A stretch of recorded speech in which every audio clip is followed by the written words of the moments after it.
Sejam muito bem-vindos ao Construtec Podcast.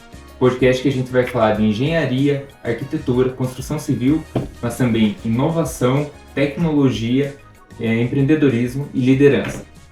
E para começar em grandiosíssimo estilo, estamos aqui com ninguém mais, ninguém menos do que Enson Portela. Quer pegar um ar para falar o currículo do cara. Engenheiro civil e mestre pela Universidade Federal do Ceará, PhD em estruturas pela USP, cofundador do Instituto Brasileiro de Engenharia Estrutural, fundador do Aprenda Engenharia Podcast, tem 5 livros publicados, sócio da PPE Estrutural, experiência de mais de 18 anos em projetos de estruturas, com mais de 600 edifícios projetados. E mais importante de tudo, pai da Catarina e do Andrezão. É isso aí.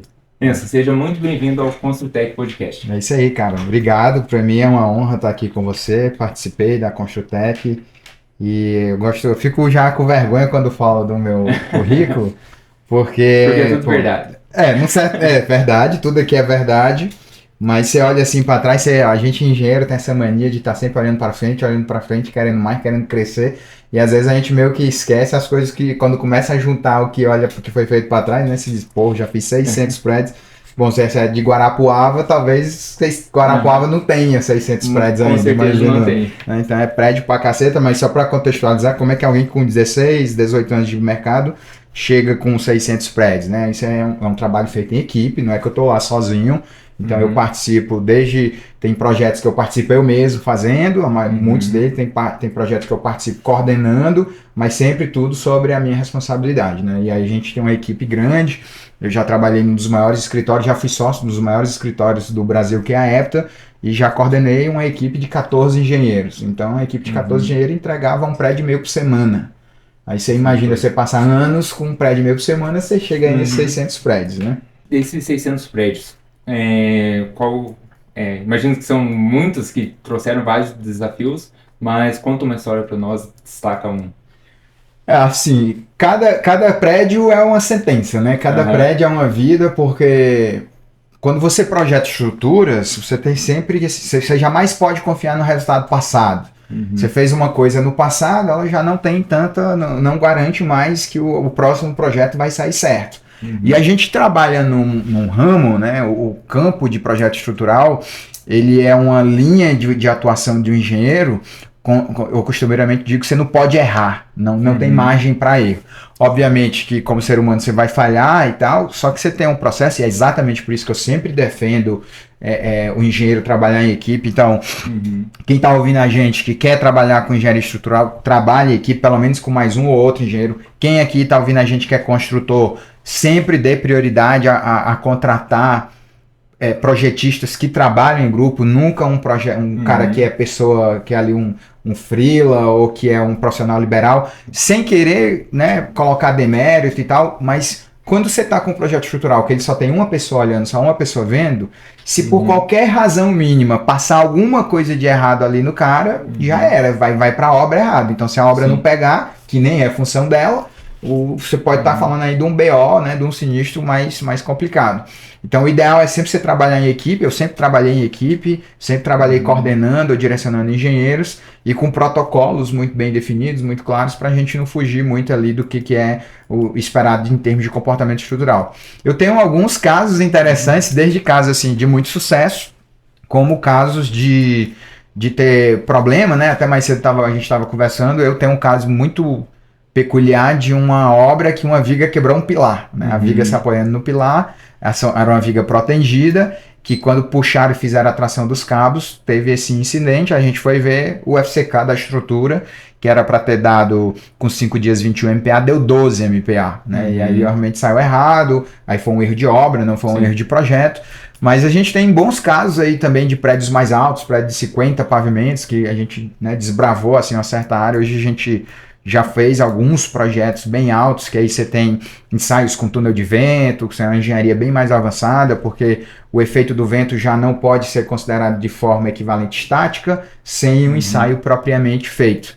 Eu tenho um caso que eu gosto muito de relatar, é um projeto que eu participei, o projeto foi entregue, eu acabei saindo do escritório logo em seguida, que é o Lotus Tower, que é um projeto feito em Brasília, um dos maiores prédios que já foi feito aqui no Brasil. Pra você ter uma ideia, cada pavimento tem 5.800 metros quadrados. Então é uma estrutura gigantesca, né? Ao longo da carreira a gente vai tendo alguns casos desses aí. É óbvio que, bom, você também projeta, sabe como é que funciona, a gente tem ali um esquema de... Projeto tem que ter rotatividade, né? Sim. Então, quando a gente começa a obra, quando a gente começa a projetar, tem muito esse apego, romantizar, pô, meu primeiro projeto e tal. Quando você tá ali no 30º pra frente, você quer entregar, fazer um negócio bem feito pra frente. Imagino que você também já tenha passado por isso. Sim.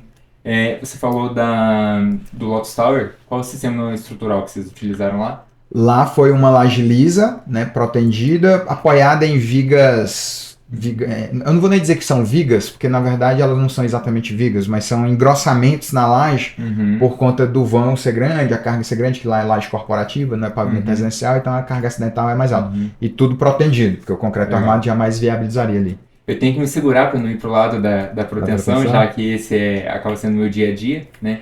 Mas vamos talvez quebrar ou aumentar, né, algo que se fala muito na engenharia de estruturas, que é sobre a proteção e a comparação com o concreto armado convencional. Proteção realmente é mais caro? Existe um mito hoje, Guilherme, no mercado de achar que a proteção, a estrutura protendida, ela sai mais cara do que a estrutura de concreto armado, e isso não é verdade. O que faz esse mito existir? Algumas razões, como por exemplo, do ponto de vista da classe de agressividade ambiental, o FCK exigido para uma estrutura de concreto protendido, ele é maior do que a estrutura de concreto armado. Então você está numa classe de agressividade ambiental 2, o concreto poderia ter um FCK de, acho que 25 MPa no concreto armado, mas teria que ser 30 MPa no concreto protendido, aí a pessoa diz, não, tá vendo? Ó, é mais caro. Mas não é necessariamente mais caro, porque quando você aumenta a resistência da estrutura, em teoria a sua estrutura é um pouco mais esbelta, ela é mais bem comportada, e, por exemplo, efeitos de segunda ordem vão diminuir, e aí globalmente a tua estrutura ganha. Né? Você está com uma estrutura, em teoria, mais enxuta, e que responde melhor, que estruturalmente se comporta melhor. Tem um lado também que o pessoal levanta, o lado do cobrimento. Ah, mas estruturas de concreto protendido precisa de cobrimentos maior, tá lá na tabela da norma no item 7. Verdade, a parte protendida, a armação, né, de proteção cabo, ele tem que ter um cobrimento, e o cobrimento de concreto armado da passiva realmente é menor, e aí você perde desempenho estrutural, só que tem um porém. O cobrimento a maior é somente do cabo, não é da armadura. Então, mesmo na estrutura de concreto protendido, os cobrimentos da estrutura de concreto armado continuam valendo para a estrutura de concreto protendido. Simplesmente o cabo, ele tem que ter um cobrimento a mais, porque ele precisa ser protegido mais do que a armadura passiva. Né? A gente tem que entender que toda vez que eu estou trabalhando uma estrutura, que eu coloco proteção, a proteção é armadura ativa. Então, quer a carga esteja lá ou não esteja, a armadura está constantemente trabalhando. Sim. Diferente de uma situação convencional de concreto armado. E aí, na hora que eu tenho uma estrutura protendida, o cabo tem que ter um grau de confiabilidade e segurança maior do que o da armadura convencional. E é exatamente por isso que a gente faz ali o cobrimento do concreto ser protendido ser maior.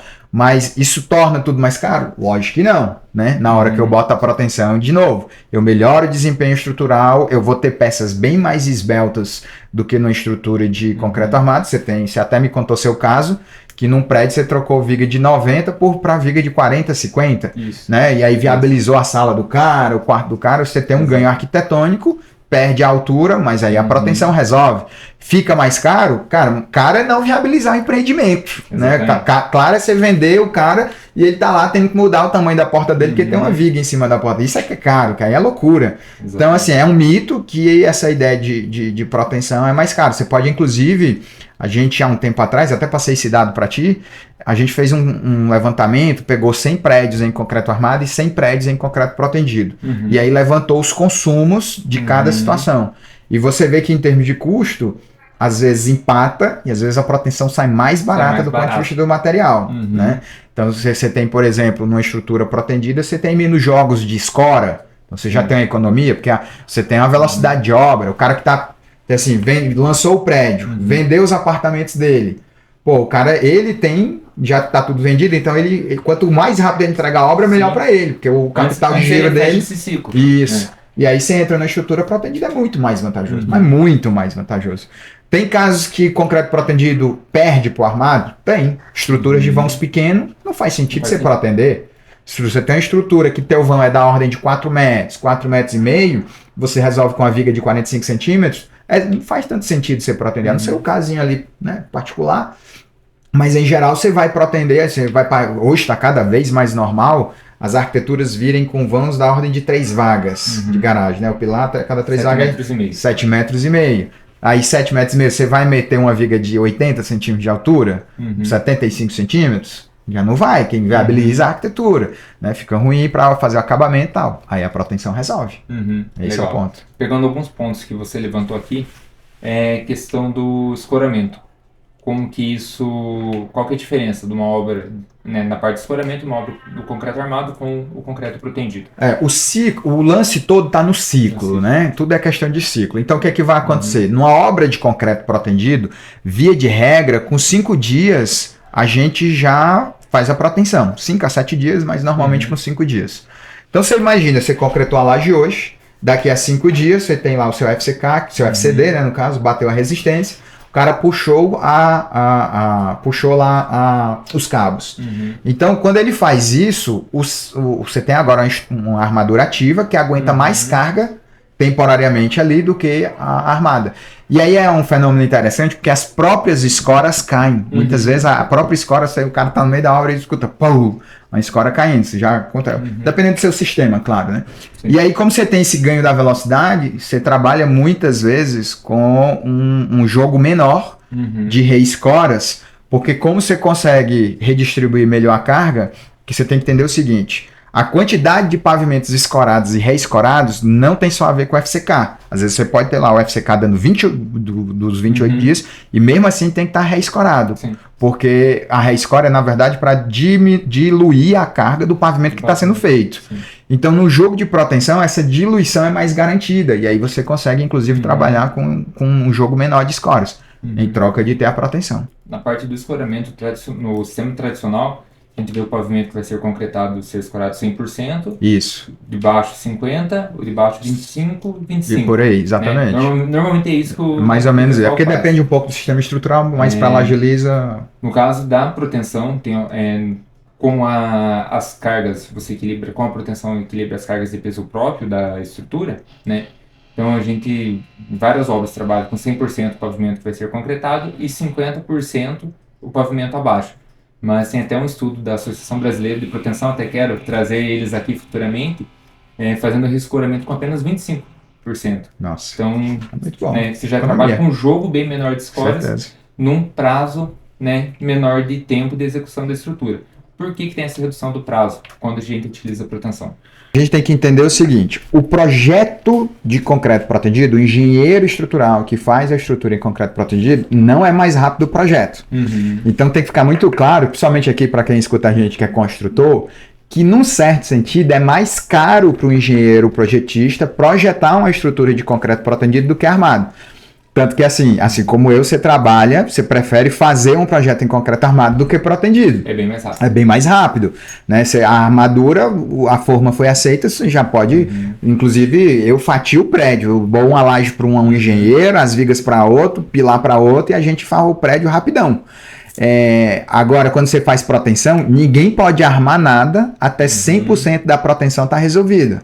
Então, do ponto de vista do projeto, em geral, não é tão vantajoso para o projetista, do ponto de vista de tempo, estar projetando. Para o construtor, você tem algumas garantias que acabam se tornando muito vantajosas para o comportamento estrutural.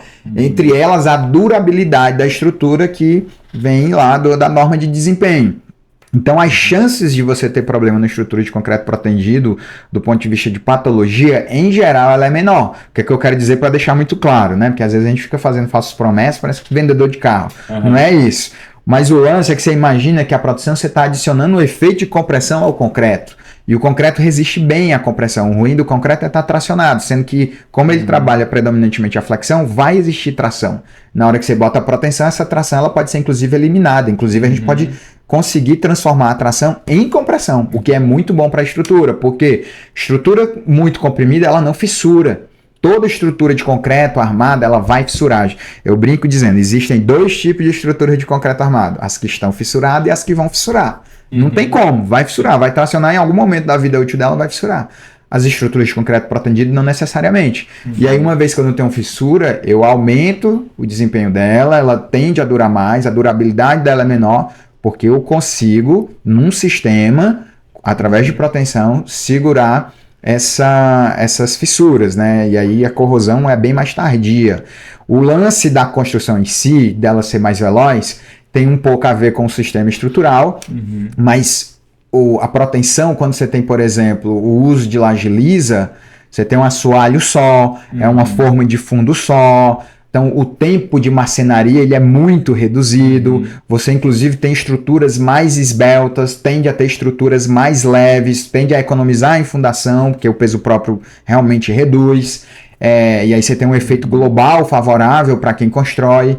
A proteção ela vai te permitir, como é um efeito ativo, a você ter inclusive mais confiança com a economia de escora, né? Sim. E o processo de cura é idêntico, o processo de cura não muda muito, você tem que curar do mesmo jeito quase do mesmo jeito da estrutura de concreto armado, mas a velocidade com que você já pode fazer o teto de cima, como você protege com 5 dias, é muito rápido, né? É tudo muito rápido. Então você tem muita vantagem aí. Essa questão do menor consumo de carpintaria, lá no Nordeste vocês falam marcenaria, né? Marcenaria. Aqui marcenaria. A gente usa o termo carpintaria, mas é a mesma coisa, né? A gente atribui muito dessa velocidade relacionada a isso. E inclusive um dos principais gargalos que a gente vê na parte de execução de estruturas, que é um gargalo maior a questão da mão de obra. E dentro da mão de obra, o mais difícil de encontrar são os profissionais, os carpinteiros, né? Então, quando você trabalha com um assoalho, começa no cimbramento num nível só, um assoalho só, com uma quantidade bem reduzida de vigas, redução de pilares, né? Muito dessa velocidade a gente, né, vem daí. Aqui em Guarapuava a gente faz muitos estudos de caso, de pegar um projeto no sistema convencional, fazer um novo projeto com proteção e comparar não só consumos, mas também questão de planejamento, os ciclos das lajes, né? E o número que a gente chega normalmente com a mesma equipe é uma obra 60% mais rápida. Então você tem uma redução de 40% do tempo. Muito bom. Então uma estrutura que o ciclo estava de 21 dias, que a gente executa com a mesma equipe em cerca de 12, 13 dias. Né? Uai, você viu lá aquela história do Lotustal que o cara fez uma laje protótipo que ele levaria, se eu não me engano, era um dia, e ele fez em 40 minutos. 40 minutos. É um absurdo. É absurdo. É muito rápido. É muito rápido mesmo. É muito vantajoso. O cara que está apressado é muito vantajoso mesmo. E aquela história, né? Assim, o cara que está desconfiado faz um estudo, vê a viabilidade da coisa toda, né? Isso, eu sempre vou por esse lado. Até porque é uma solução muito... Eu sou muito suspeito para falar, né? Mas é uma solução muito boa, é solução para muita coisa, mas como qualquer sistema estrutural não é a solução para tudo. Com certeza não. Né? Então, muitas vezes tem que pôr na ponta da caneta, analisar para ver o que... eu posso inclusive relatar 2 pontos, né? Um até já falei, mas anteriormente, que é as estruturas de vãos curtos, realmente não compensa você usar proteção. E se a estrutura, mesmo que ela não tenha vãos curtos, se ela tiver um pé direito alto e permitir o uso de vigas com 90 centímetros, 1 metro de altura, talvez seja interessante realmente não protender e fazer em concreto armado. Um outro tipo de estrutura que às vezes não compensa protender são estruturas aí mais para a indústria. Quando você tem muitos furos, muitos rasgos na laje, acaba sendo um pouco dificultoso você, em alguns casos, né? Eu já fiz um projeto de um moinho, inclusive no Rio Grande do Sul, em Bento Gonçalves, e tinha um trecho da estrutura que o prédio inteiro é uma peneira gigante, o trigo entra por cima e o prédio inteiro tem peneiras. Então a laje é muito furada, todo o tempo ela é furada, ela é rasgada, e aí você protender uma situação dessa é até ruim para o projetista, porque não tem por onde passar cabo. E aí algumas construtoras deixam para fazer os furos depois de concretado, aí você tem um risco de romper um cabo, um ou mais cabos. A rigor, romper um cabo quase nunca é um problema. Isso, né? É outra coisa que eu queria entrar, esse mito. Se acontecer de fazer um furo na laje, alguma instalação e romper um cabo, é o fim do mundo, a estrutura está condenada? Não, na verdade, assim, isso no volume que eu trabalho, isso é corriqueiro até. Tipo assim, uma vez por semana, sem brincadeira, eu recebo um e-mail de alguém da obra dizendo, rompeu um cabo aqui e tal. Romper um cabo numa estrutura já pronta, que é a única forma que vai acontecer, é você romper um cabo numa estrutura pronta. Não é um problema grande, por quê? Porque o FCK o concreto já foi feito, já está seco, já está concretado. Os coeficientes de seguranças agora é de uma estrutura pronta, e aí os coeficientes de inseguranças que eu uso para a estrutura pronta, eles são menores do que para uma estrutura que ainda vai ser feita, porque agora eu não tenho mais incerteza. Por exemplo, na estrutura que eu estou projetando, eu pedi um FCK de 30. Na estrutura que já foi executada, eu tenho certeza que o FCK bateu 30. Então, não tenho mais a incerteza. Até maior, né? E às vezes até maior, muitas vezes até maior. Então, assim, uma conta que a gente faz, de alguém que já passou muito por isso, até 1/10 dos cabos, se serem perdidos na estrutura, não é o fim do mundo. Aí, quando eu digo isso, o cara que tá me ouvindo da obra, ele diz assim, porra, mas se eu posso prescindir de 1/10, por que tu não já me entrega o projeto com 1/10, com 10% a menos de proteção? Porque aí eu não estaria atendendo norma. Sim. Que aí é exatamente para esse tipo de caso que a gente vai usar um determinado coeficiente, porque se acontecer algum problema, como romper um cabo, a chance de você não precisar fazer qualquer coisa é alta. Nem trocar o cabo. Nem trocar o cabo. A maioria, sem brincadeira, eu diria para você tranquilamente que nos últimos 4 anos eu devo ter recebido uns 40 a 50 e-mails de obras diferentes, dizendo, rompemos o cabo tal. E agora? E nenhum deles precisou fazer qualquer coisa. Agora, rompeu, eu tenho um feixe lá de 4 cabos, o cara rompeu 2, 3... aí vai ter que repor. Lembrando também que o processo de reposição é super simples, né? Não tem dificuldade. Quando um cabo rompe, a placa saca da fachada, então eu reconheço, porque se ele estava tensionado a 15 toneladas, ele vai tirar o cabo, vai medir o tamanho do cabo, pelo tamanho do cabo medido, ele vai saber onde lá no pavimento tá, mas normalmente como ele furou porque alguém estava com broca, então a gente já associa, né? Já vai estar lá. Aí o cara vai fazer o quê? Mete um cabo novo, o cabo que está na ponta passiva fica a metade, ele mete um cabo no rosca, bota uma rosca no cabo, concreta lá e puxa de novo e acabou, fica igual. Aí a rosca tem a mesma resistência do cabo, tem uma resistência até maior. Ela tem cunha, tem tudo. Então é muito tranquilo. Fez um reforço de cabo, exato. Legal. Então, um dos motivos da proteção às vezes ser até mais barato do que o sistema convencional é a redução de mão de obra e redução de escoramento. A questão dos consumos de materiais, como que isso funciona quando você compara com o concreto convencional?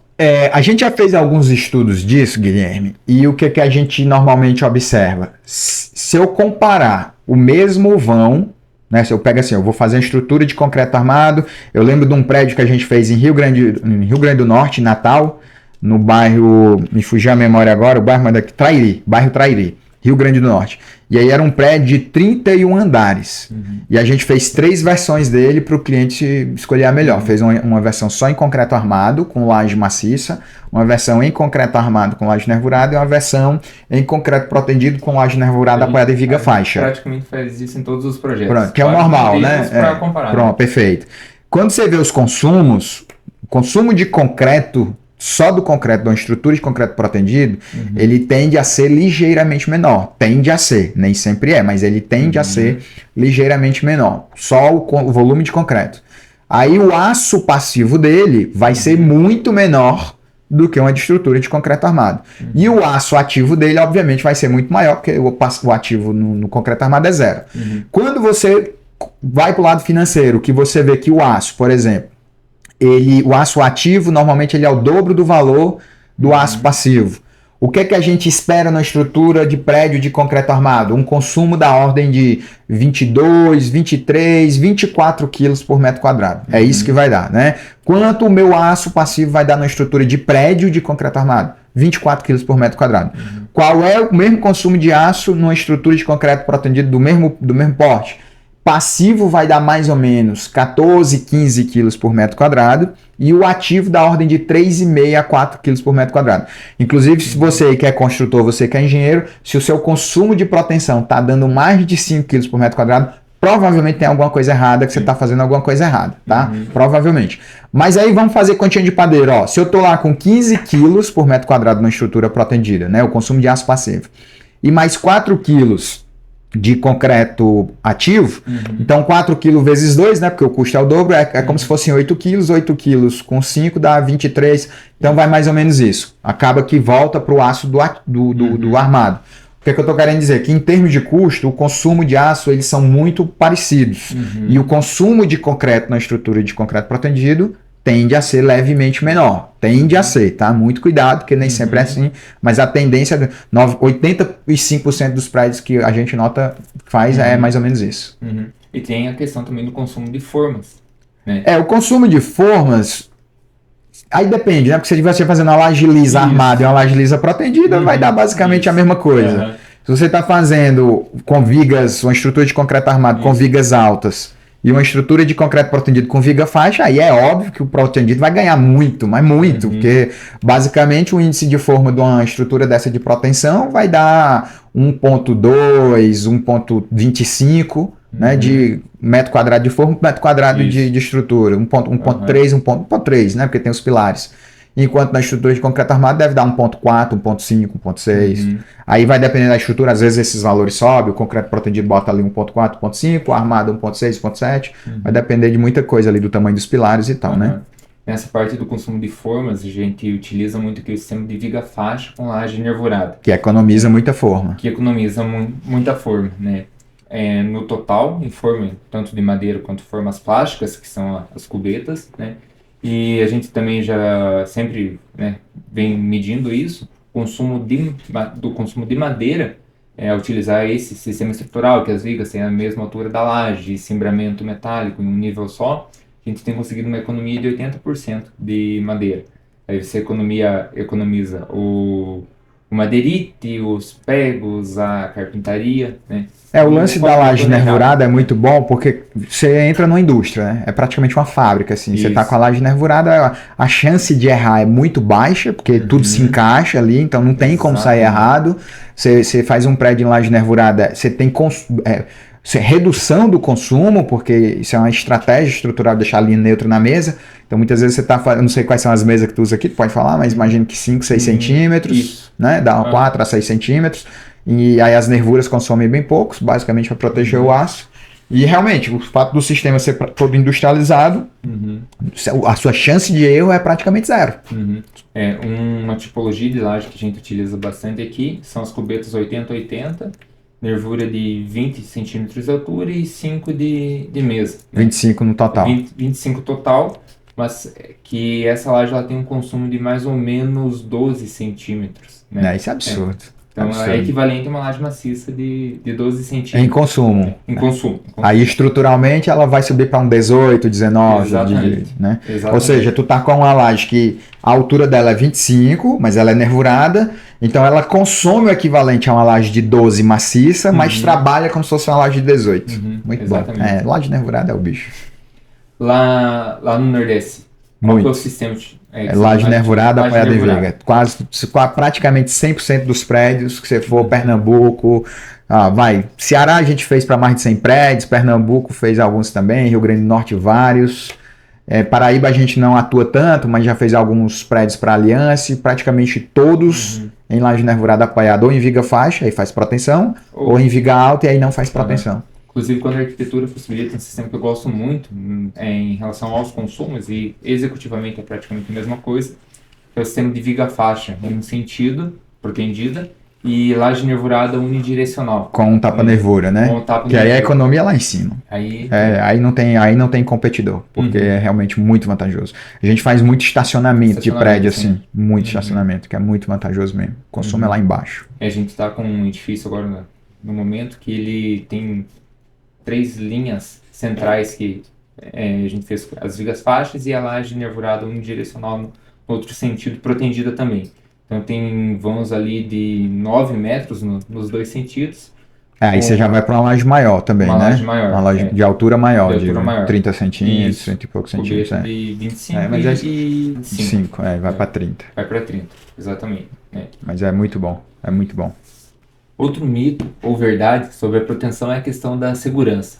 Como que isso funciona comparado ao sistema convencional? Proteção é mais seguro, é menos seguro, por quê? Tá, primeiro assim, vamos pegar, eu gosto sempre de responder dando exemplos, né? Eu pego uma estrutura, recebi uma arquitetura, faço uma versão dela em concreto armado, faço uma versão dela em concreto protendido. Se eu obedeci critérios normativos, NBR 6118, norma de desempenho, norma de 6120 cargas, 6123 de vento, as duas estruturas estão super seguras. É importante a gente deixar muito claro que proteção é desconhecida por alguns, mas pô, tá na norma, cara. A gente proteção existe há 100 anos. E é a mesma norma, inclusive. E é a mesma norma 6118, que é a norma de procedimento de estruturas de concreto. Então nem fala concreto armado, nem protendido, é norma de concreto. Você tem que imaginar, Guilherme, que você tem pontes no Brasil que tem 70 anos de idade, que estão existindo até hoje graças ao fato de serem protendidos, tá no estado de compressão e não fissura tanto. Né? Você tem prédios, por exemplo, o primeiro prédio de Fortaleza, né, lá no Ceará, que foi construído com proteção, foi um prédio do Helder Martins, de quem eu fui sócio lá na época, que ele continua lá na época, excelente engenheiro. Não é teu parente, exato, tem nada a ver contigo. E que é a Torre Santos Dumont, um projeto de 2011, 2002, 2001, 2002, desculpa, ou seja, tem 20 e pouquinhos anos, e assim, prédio perfeito, prédio 20 anos depois é praticamente zero de manutenção estrutural, a manutenção que tem trocou a tubulação, trocou a porta, mas na estrutura ninguém faz nada, pô. Sim. E você vai ver, tive uma visita lá recentemente, porque eu estava fazendo a reforma no último teto que iam fazer um estúdio.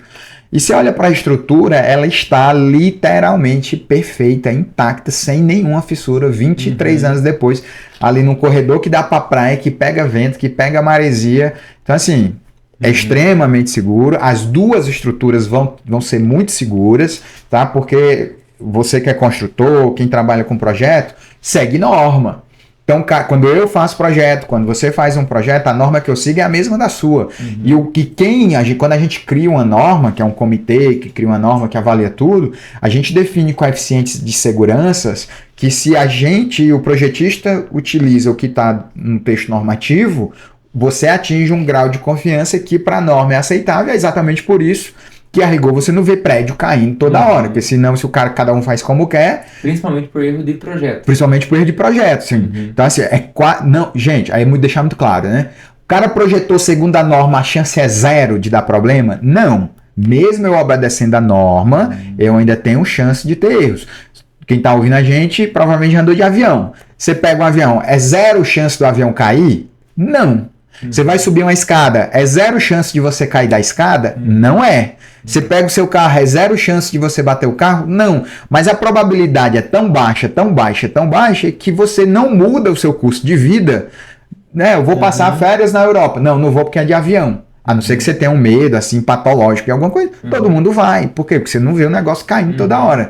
O prédio é a mesma coisa, a casa é a mesma coisa, a estrutura é a mesma coisa. Se o projeto, a estrutura está dentro do texto normativo, a chance de dar problema é da ordem, assim, de 1 em 1 milhão.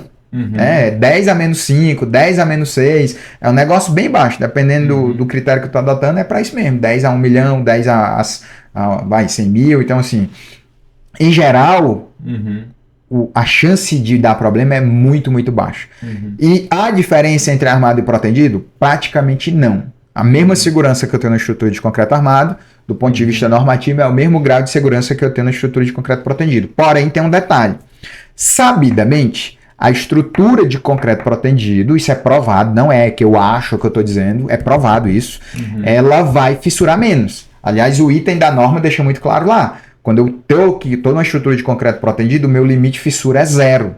Quando eu estou numa estrutura de concreto armado, dependendo do que seja, meu limite é 0,1, 0,2, ou seja, num ela permite fissurar, no outro ela não permite. E qual que é o ponto aqui? O ponto aqui é que no longo prazo, você imagina 20, 30 anos, 35 anos, a estrutura de concreto armado ela vai eventualmente fissurar, porque ela foi projetada para trabalhar fissurada, e aí entra dióxido de carbono, dependendo de onde você está, cloreto de sódio, e aí 10, 15, mais 20 anos, ela vai entrar num processo de corrosão, é inevitável, isso vai acontecer.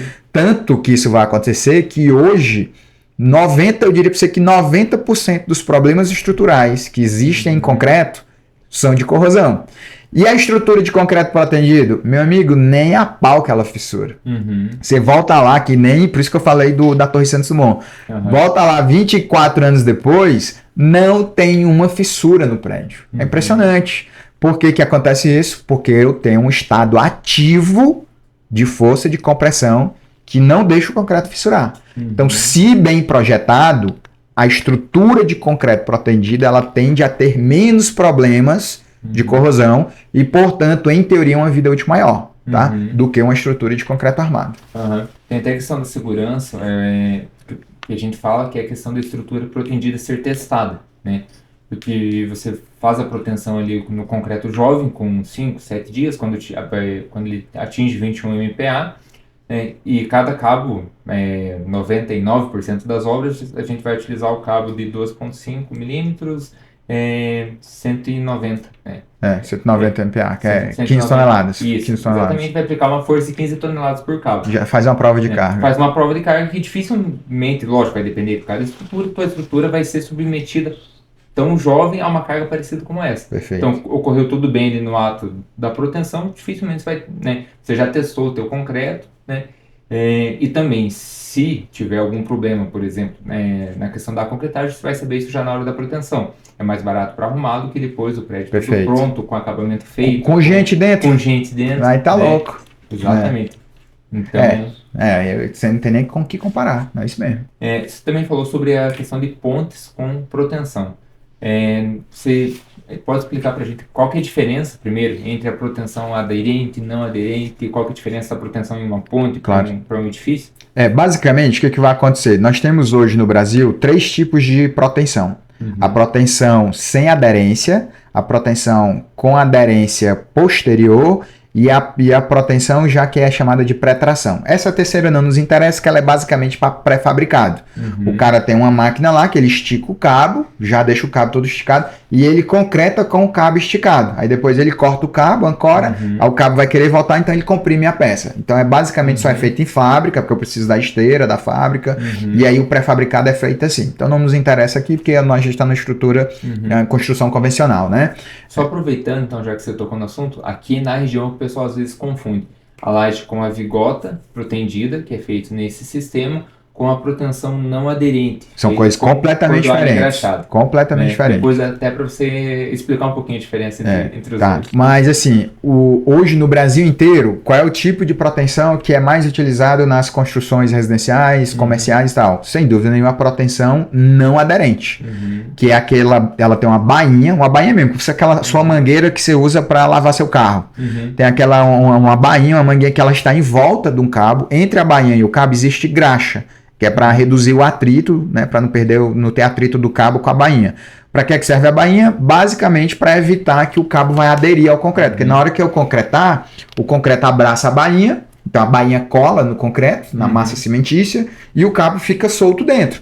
Por isso que eu consigo, na hora que a gente falou de cabo romper, né, o cara cortou o cabo, eu consigo puxar o cabo e meter outro lá dentro, porque está tudo com graxa, isso aí é só empurrar que ele vai. Então esse é o sistema de proteção sem aderência, né? Por que a gente diz sem aderência? Porque o cabo não está, digamos assim, colado no concreto. Ele está na bainha, tem a graxa. Inclusive, e ele está literalmente solto. Vários acessórios plásticos vários para isolar o cabo do concreto. Perfeito, é bem isolado mesmo, assim, um sistema completamente isolado. É o mais utilizado, extremamente seguro. O Brasil já tem aí... A primeira estrutura protendida que eu fiz foi meu primeiro prédio, de lá de Nevrada da Praia de Viga Faixa, em 2008. Mas antes disso, 10, 20 anos, você já tinha vários prédios no Brasil. Então, década de 80, 90, você já tem registros de prédios no Brasil com proteção. Nós estamos falando aí de um sistema, talvez muitos dos ouvintes estejam ouvindo falar agora, mas tem quase meio século que proteção é usado tranquilamente no Brasil, né? Nos Estados Unidos há mais tempo. Nos Estados Unidos há mais tempo, bem mais tempo. Em França, né? Que foi onde começou a proteção, foi na França, com o francês, na verdade. O ponto importante você tem ainda, né? O outro tipo é a proteção com aderência posterior, que esse é o que normalmente é utilizado em ponte. Por que a gente usa proteção com aderência posterior em ponte? Primeiro, para ganho de execução, porque eu não puxo um cabo, eu não puxo uma cordoalha. Na proteção que você faz, que você projeta, né, aqui em Guarapuava, você bota uma caca hidráulica e puxa cada cabo de uma vez. Exatamente. Na ponte eu tenho muitos cabos numa viga só. Então, quando eu puxar vamos dizer que uma ponte eu tenho 50 cabos. Numa viga. Numa viga eu tenho 50 cabos. E esse não é um número que eu estou inventando, não. É um número que é isso mesmo. A ponte vai ter 30, 40, 50 cabos. Aí eu puxei o primeiro cabo, Guilherme. Beleza, ele está aqui esticado. Aí eu puxo o segundo. Quando eu puxar o segundo, ele encurta um pouco a viga. Então ele já afrouxa o primeiro. Quando eu puxar o terceiro, ele afrouxa mais ainda o primeiro. Aí vai terceiro, quarto, quinto, sexto, sétimo. Toda vez que eu tô puxando um, eu tô comprimindo mais um pouquinho, mais um pouquinho, mais um pouquinho. Chega no 50, o cabo 1 ele tá solto. Ele tem mais nenhuma função, ele não tá mais protendendo nada. Porque já encurtou tanto que ele ficou frouxo, né? Então, o que normalmente se faz numa ponte? Você faz junta todas essas coisas. A cordoalha que eu uso lá é a mesma que eu uso em casa, em prédio e tal. Só que eu junto as cordoalhas num cabo único de 10 cabos, de 12 cabos. E aí eu tenho um macaco hidráulico que é diferente, que em vez de puxar um por um cabo, ele puxa logo os 12 de uma vez. Eu tenho um cabo que puxa 20 cabos de uma vez, 20 cordoalhas. Então a viga tem, a gente diz assim, a longarina, né, que é como a gente chama a viga de ponte, a longarina tem 3 cabos. Mas ela não tem 3 cabos. Ela tem 3 cabos grandes com 12 cordoalhas. Então ela tem 36 cordoalhas, na verdade. E aí você puxa 12 de uma vez. Por quê? Porque na hora que eu puxar as 12 de uma vez, eu já tenho esse ganho da perda de proteção. Porque na hora que eu vou puxar mais 12, já fica ali tudo muito pertinho e tal. O outro lance, assim, eu sempre vou evitar fazer a proteção com aderência, né? E aí na ponte, como eu não vou fazer a longarina lá na fábrica para levar, você imagina, eu estou fazendo a ponte a 50 km de Guarapuava e a fábrica é aqui. Pô, eu vou fazer, a minha ponte tem, sei lá, 3 vãos de 30 metros com 5 longarinas da seção. Então são 15 longarinas de 30 metros. Imagina um caminhão que tem que pegar as 15 longarinas, levar da fábrica para lá. O cara vai fazer lá, no chão, né? Faz lá um pátio e executa lá. E aí, por que ele não faz com aderência? Porque ele teria que ter a máquina lá, ele teria que ter a fábrica lá, a esteira lá. E aí a gente faz com aderência posterior, então o cara puxa, inicialmente é sem aderência, mas depois é injetado a nata. Eu poderia deixar sem aderência mesmo e não injetar nata? Poderia, só que aí a gente teria um problema de vida útil. Porque como está vazio, vai entrar o dióxido de carbono e aquilo ali vai eventualmente corroer. Então eu preencho com uma nata, a gente chama nata, ele tem lá o furinho, ele bota lá uma pressãozinha, a nata entra e preenche as vagas que estão ali entre as cordoalhas. E aí protege o cabo. Legal. Só por isso. Legal mesmo. Esse mundo de pontes eu acho fantástico. É fantástico. É fantástico mesmo. Você trabalha bastante com isso. Trabalho, tô indo pra mim. Já chego na ponte número 30, se Deus quiser. Talvez esse ano ainda. Legal mesmo. Só uma dúvida minha aqui, tá? Uma dúvida pertinente aqui. Por exemplo, você exerce aqui, Guarapuava, região do Paraná. Quando tu tá lá fazendo teu projeto de proteção, tem muito caso assim, porque isso já aconteceu comigo, muito caso assim o construtor diz assim, pô, não vou fazer protegido porque aqui na minha construtora ninguém sabe proteção, ninguém vai saber executar isso. Eu já tive esse caso, aí você tem que evangelizar, explicar, né? Como é que você lida com isso? Certo. Hoje a gente trabalha com todo o processo de estruturas, então é uma atuação 360 graus, né? Então a gente faz desde o projeto estrutural, faz a parte da proteção e em algumas obras também a execução de toda a estrutura. Quando a gente faz a execução da proteção, como que isso funciona? O cliente, a construtora, ele vai com a equipe dele executar a parte de pilares, formas, escoramento, vigas. E aí a gente vem com a nossa equipe que é especializada nisso, sabe interpretar os projetos, sabe montar aquilo com qualidade.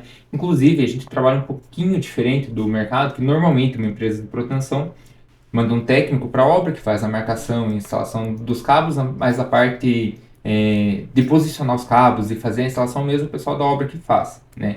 Aqui, por causa do mercado que a gente está inserido, a gente combina com o cliente seguinte, que na parte da proteção ele não vai nem colocar a mão, né? Então, até para tirar esse receio que ele tem, será que ele vai saber fazer aquilo mesmo? Por mais que seja um sistema simples, né? Mas para quem não conhece, então a gente entra na obra quando está com uma forma feita, com a armadura passiva, que normalmente são telas, né? No caso de lajes planas, né? Com as telas posicionadas, aí vem o pessoal da empresa de proteção para fazer a execução disso. Entendi. Né? Então, na questão da construtora, com a equipe que eles têm, o que vai mudar? Às vezes o pessoal até tem um receio e fala, vou trazer um elemento a mais, vai deixar mais complexa a minha estrutura. Na verdade, você fica com uma estrutura muito mais simples, por vários motivos que a gente já falou, né? Diminuir a quantidade de vigas, diminuir a quantidade de pilares, recortes em formas, diminuir a quantidade de carpintaria. Então funciona mais ou menos dessa forma. Ou seja, a proteção não precisa ser executada pelo cara, aliás, não será executada pela construtora, exatamente. Né? O cara que projeta, eu não atuo como você atua, só faço o projeto e aí contrato uma empresa que faz a parte de proteção. No caso, você faz o projeto e vai lá executar a proteção da estrutura também. E aí, de novo, a construtora não precisa ter o know-how, não precisa ter um engenheiro lá de proteção dela, ela tem um engenheiro de obra. O engenheiro de obra não precisa nem entender a rigor de proteção. Até porque não vai nem ser viável para a construtora, porque ela vai precisar dos equipamentos para fazer essa proteção. Boa. Né? Então, normalmente é mais viável ela contratar uma equipe para vir fazer, uma empresa para vir fazer esse trabalho. A gente está indo para o final do nosso podcast, mas antes de encerrar, tem um quadro aqui no programa que chama Entre Colunas. Eu vou fazer algumas perguntas da área de engenharia, né, entre duas opções. Não tem certo nem errado, mas é o que você, Enson Portela, prefere. Tá, certo? Vamos lá. Estrutura metálica ou pré-moldado? Pré-moldado. Tá. Inclusive, mas que você quiser abrir e explicar um pouquinho mais, fica à vontade. Concreto armado ou protendido? Olha, eu sou fã dos dois, eu adoro os dois, eu atuo somente com os dois. Mas hoje eu me sinto melhor do ponto de vista de segurança emocional fazendo proteção. Do ponto de vista de ganhar dinheiro, eu ainda prefiro fazer o concreto armado, porque para mim é mais rápido projetar. Você não foi coagida dessa resposta? Não fui coagida. Tanto que eu falei que eu prefiro projetar em concreto armado, porque para mim é mais rápido. Mas aí tem o que é bom pro construtor, né? Porque eu quero que ele volte. Hoje, na fase que você tá, projeto de edifício ou projeto de pontes? Hoje, pontes. Hoje, pontes. Legal. Ponte estaiado ou ponte em arco? Porra, dúvida, hein? Cara, eu vou na ponte em arco. Eu prefiro ponte em arco, acho mais bonito. Apesar de que a gente quase não faz mais, mas eu acho mais bonito. O que dá mais dor de cabeça? Cargas verticais ou cargas de vento? Ó, se for estrutura alta, com certeza o vento. Não tem nem pra onde correr. Se for muito alta, aí é que o vento é dor de cabeça total mesmo. Porque resolver deslocamento em topo de edifício para dar conforto pro usuário é complicado. Se for estrutura baixa, aí muitas vezes o vento não... de boa. Legal. Agora, talvez o pessoal que esteja assistindo vai começar uma guerra. TQS ou Iberic? Pra mim, com certeza, TQS. Nada contra a Iberic. Acho que deve ser uma empresa que eu gosto muito da empresa.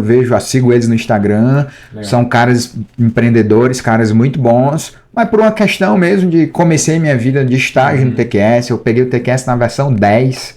Então, assim, eu cresci junto com o TQS, né? Porque tá na versão 25. Eu tô usando o TQS desde 2007. Não tinha o modelo 6. Não, nem se falava em modelo 6. O modelo 6 veio ficar bom em 2012. Então, assim, eu sou muito fã do TQS. Uso direto, tenho várias licenças, né? Várias mesmo. E gosto muito de software. Acho um baita dos... Já usei muito software, inclusive softwares internacionais. E acho que o TQS não perde para ninguém. Mas, de novo, acho que o Iberic é um bom software. Nunca usei, então não tenho propriedade para falar. Mas o que eu vejo é que tem muito projetista bom que usa o Iberic também. Sim, isso, na verdade, é o engenheiro que faz o software. Exatamente. E não o software que faz o engenheiro. Eu também não tenho nem propriedade para falar sobre o Iberic, porque desde o início fui direcionado a utilizar o TQS. Desenho técnico em CAD ou BIM? Cara, a gente tá no ponto de transição, né? Então, se daqui a 10 anos alguém estiver ouvindo esse podcast, vai dizer assim, o cara falava CAD. Mas pra mim, tudo é CAD, assim. Eu vou fazer, inclusive, levantar uma bandeira aqui, que é o seguinte, se fala muito em BIM e a gente não vive o BIM, eu ainda acho que na maioria dos projetos, hoje, em 2025, ainda a maioria dos projetos é um conto de fada, é aquela coisa, estilo a música lá do Zeca, que fala do caviar. Né? Assim, eu tenho várias construtoras, não, o projeto vai ser em BIM. Quando diz que é em BIM, você vai ver mesmo o desenvolvimento do projeto, é um 3D, ele simplesmente está usando 3D. Mas não é o BIM, não tem uma concentração de informação, a gente não tem essa cultura ainda. Todos os meus projetos hoje, 100% dos projetos ainda chegam da construtora em DWG, o projeto de arquitetura. Eu inclusive, conheço vários arquitetos que têm barreiras de ir para o Revit. O cara não quer, então ele prefere. Então ainda vai demorar um pouco. Eu acho que o Revit vai sair vencedor. Eu acho que é inevitável, porque até porque está entrando no mercado uma geração que ela não tem muita paciência de ficar transportando 2D para 3D. Então, quando ele já tem acesso ao 3D, ele já vai para o 3D direto. Isso aí vai ser inevitável. E outra coisa, não adianta duelar contra a tecnologia. É que nem falar de inteligência artificial, você tem que usar. Não adianta. Ah, mas isso aí é só uma modinha. Pode até ser. Eu acho que não vai ser, mas você tem que usar, você tem que saber, ver qual é, ver em que é que você ganha. Então, assim, eu acho que o BIM vai ser vitorioso em mais alguns anos, mas como alguém que está hoje na linha de frente de projeto, né, muito profundamente inserido na linha de frente de projeto, se conta-se nos dedos quem faz BIM de verdade. Eu tive um contrato recente em Brasília, que o contrato era BIM. E aí, num determinado ponto do projeto, a coordenadora me mandou um DWG pelo WhatsApp. Então, assim, ó a loucura. O contrato é em BIM, ela me manda, ela tava tirando uma dúvida lá acho que era de um reservatório, não lembro. Ela me manda um DWG no WhatsApp. Então, já não é para ter DWG e muito menos a comunicação, a transferência de informação ser feita via WhatsApp. O grande lance do BIM, a modelagem é da informação. Sim. Então, a informação ela tem que estar no lugar, né, no modelo federado, em algum lugar, tudo ali muito bem registrado. Aí você bota no WhatsApp.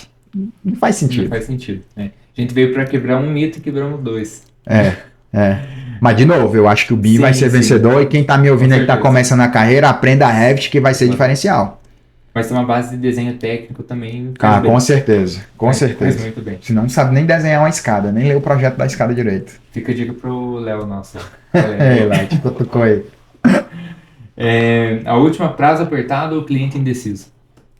Eu prefiro um prazo apertado. Muito mais. Aliás, eu adoro projeto com prazo apertado.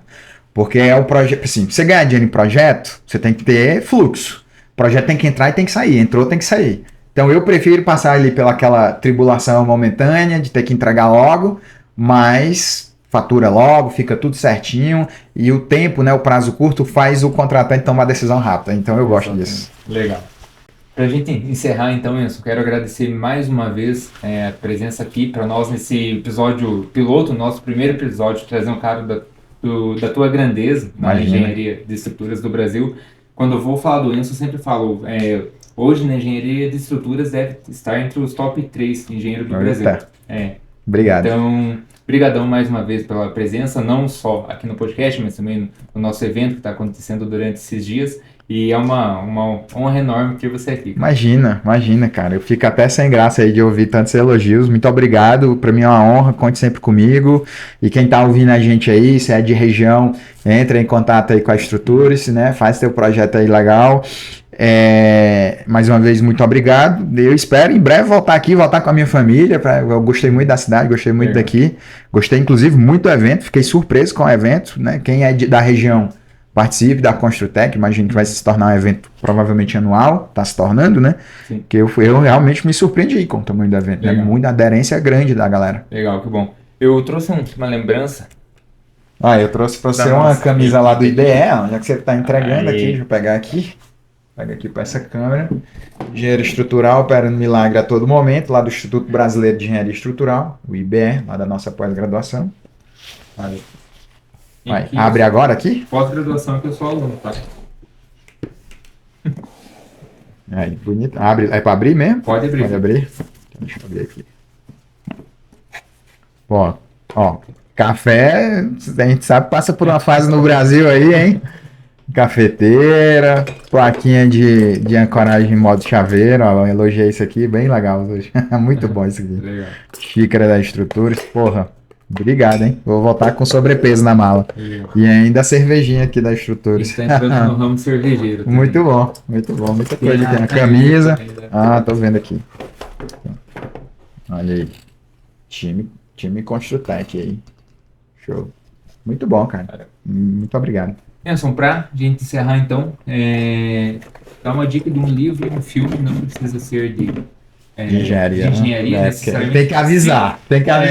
Mas se for de engenharia também, tranquilo. O livro que eu acho assim, que é um bom livro para quem empreende, tá? Um livro grande de ser lido, chama A Revolta de Atlas, de uma escritora chamada Ayn Rand, uma escritora que fugiu da Rússia da época do comunismo, né? Do comunismo não, mas do socialismo russo, foi morar nos Estados Unidos, é uma baita do escritor, eu gosto muito dos livros dela, esse livro é bem grande, mas conta muita história do empreendedor, o empreendedor lutando, ainda mais que esses momentos que a gente vive no Brasil, né, onde o Estado sufoca a gente com imposto, com tanta coisa, e o livro retrata muito bem isso. Acho que vale muito a leitura, A Revolta de Atlas, né, o Atlas Shrugged. E um filme que eu gosto muito, cara, eu gosto muito de um filme chamado Inception, ou A Origem, do Christopher Nolan. Com o DiCaprio, né? Com o DiCaprio. Eu gosto muito daquele filme. Mas, assim, disparado, meu filme preferido é Matrix. Isso. Filme de 1999, que continua jovem, 26 anos depois.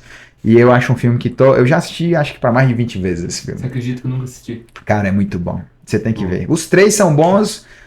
Os 3, na verdade, são 4, né? O quarto eu achei uma bosta, mas o primeiro é muito bom mesmo. Valeu, então. Obrigadão mais uma vez, obrigado a você que nos acompanhou até aqui e fiquem ligados no Construtec Podcast. Valeu! Isso aí, ficou bom, pô.